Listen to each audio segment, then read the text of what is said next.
Welcome back to another episode of the Retro Game Ninja. Today, we're going to be doing a review on the Astro Warrior. So sit back, relax, and enjoy the show.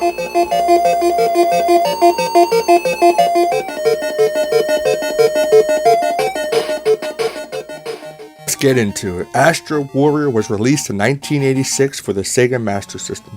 The game was released in 3 flavors. There was a combo cart with Hang On, another combo cart with Pit Pot,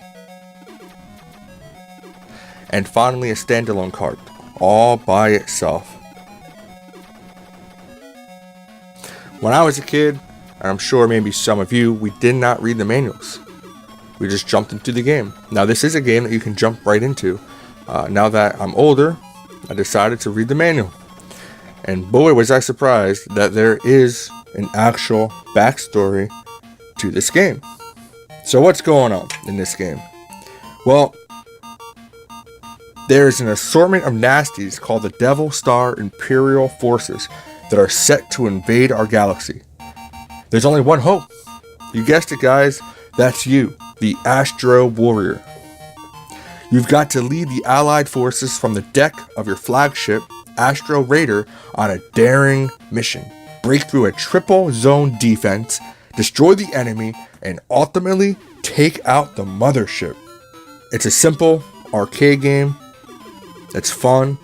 It's addictive. It may not be a memorable experience. It may be uninspiring of a game, but it is addictive. It is fun, and there is really no need for a backstory. But hey, Sega put one in there just for fun anyway. When you play the game, it's a top-down shoot-'em-up that has continuous scrolling action. It's smooth, it's polished, it works great, there's no hiccups, there's nothing broken on it, there's no bugs. It's smooth scrolling shoot-'em-up action. And I give props to the developers for that. Now how does this game work? Like most shoot-'em-ups, you need power-ups to build up your ship so that you can attack the enemies that are coming in. There are 4 main power-ups that you get. You get a speed boost, you get what you need, and I think that the speed boost is one of the most important power-ups you can get, because without that speed boost, it is hard to maneuver against the quicker enemies. You also get a triple shot ship. It's a ship that shoots a single bullet, a single missile, I guess, and when you get the triple shot upgrade, it allows your ship to shoot 3 shots at one time, which can be very effective, obviously. Plus, you can get up to 2 drones. There's a power-up. It looks like a squarish, purplish circle type mashed together thing. These are actually drones, and you can get 1 on either side, and they end up shooting the same exact firepower that your main ship is equipped with. Then finally, you can get a laser beam power up, and the laser beam power up is great because it doesn't stop at one enemy or one block.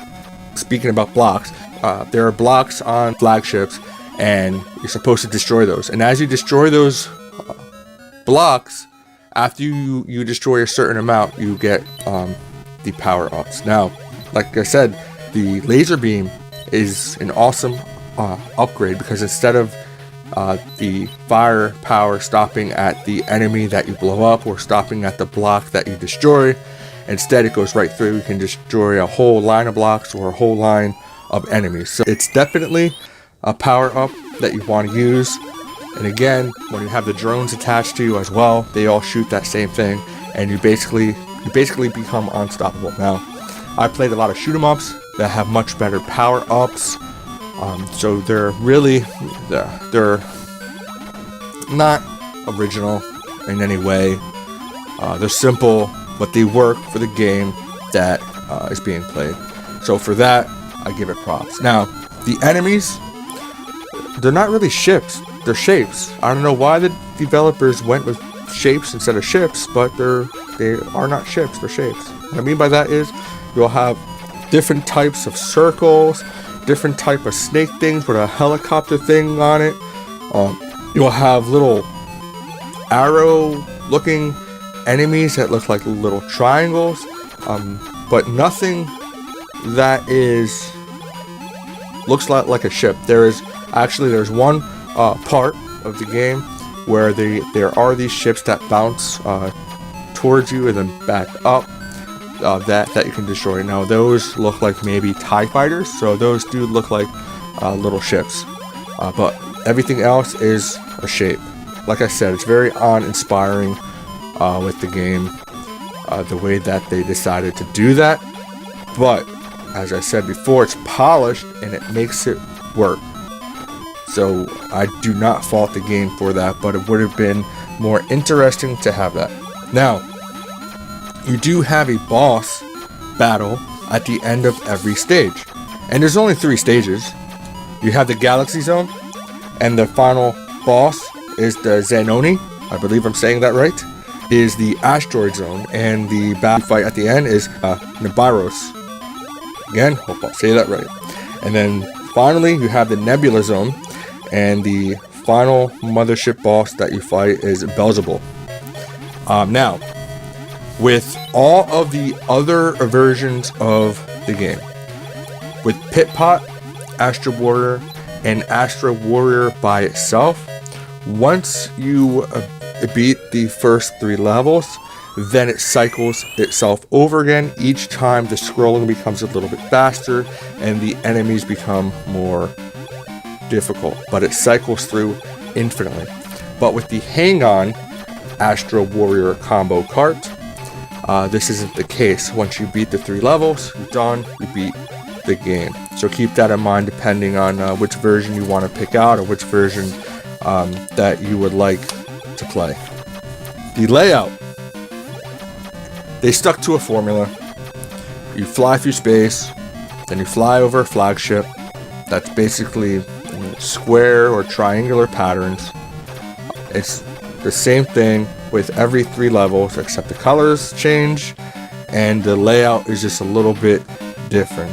But basically the flagships, you fly through space, you fly over a flagship, you fly through space again, you fly through a flagship, you fly through space, you fight the boss, you hyperdrive to the next zone, you repeat the process again. The game only takes about 15 minutes to play, so it's a short game, and it's not a hard game at all. Now, if you're new to shoot 'em ups, this is probably a great retro title to start with, because the graphics are mediocre at best for an 8-bit Master System. In no way was this pushing the boundaries of that machine. You have a pretty colorful palette, reds and greens, blues. The enemies have different colors as well.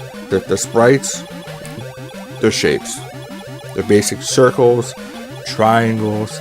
You have the square blocks. Now on the 3rd stage, the Nebula Zone, you have on the flagships, instead of it being blocks that you have to destroy, the circles. What I thought was cool, in the 3rd zone, this 3rd stage, there were these triangular blocks that swarm around and spin around real fast to try and kill you. It reminded me of the Super Nintendo with the FX chip for Star Fox, the way that the polygon was working. Now, I thought that was really cool for a game that came out in 1986 on an 8-bit system. What about the sound, guys? Honestly, I love it. For 1986, for a system of this caliber, this has great soundtracks. The intro is great. I mean, listen to it.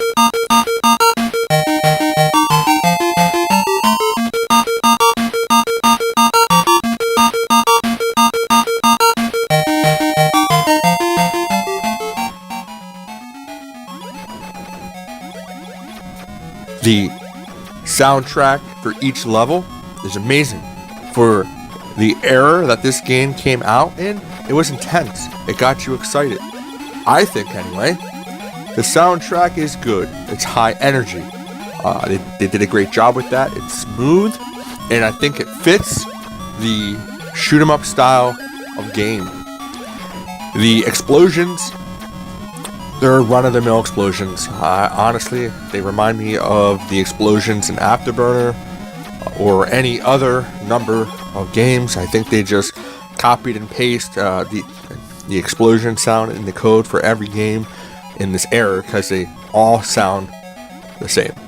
Now, the firepower sounds are cool. There's obviously a difference between, I guess, what I would call the missiles or machine guns, whatever. I really don't know what you call them. Versus the lasers. There is a difference in sound. It does work well for the game. One thing I want to point out about the sound is that because this is an 8-bit system, when you have the music going, you have the blasting of your weapons and the explosion of what you're hitting. Not all of those sounds can register at the same time. The music will always be there, but when there's explosions and a lot of firing going on at the same time, the explosions will take preeminence over the firing of your weapons. So that is to be expected. That's normal, and it's nothing to worry about. But that's how that works. Now, what do I think of this game overall? I think this is a great game to get started in as a shoot 'em up genre. It's easy to get into, it's easy to master, but it's a lot of fun. The graphics are simple, the gameplay is simple, the premise is uninspiring and generic. However, this game is polished. It's smooth, it flows how it's supposed to. The game is short, I'll give you that, but if you want a few minutes to waste, a few minutes to have some fun, this is a great arcade style top-down scrolling shoot 'em up, and you'll have a lot of fun with it.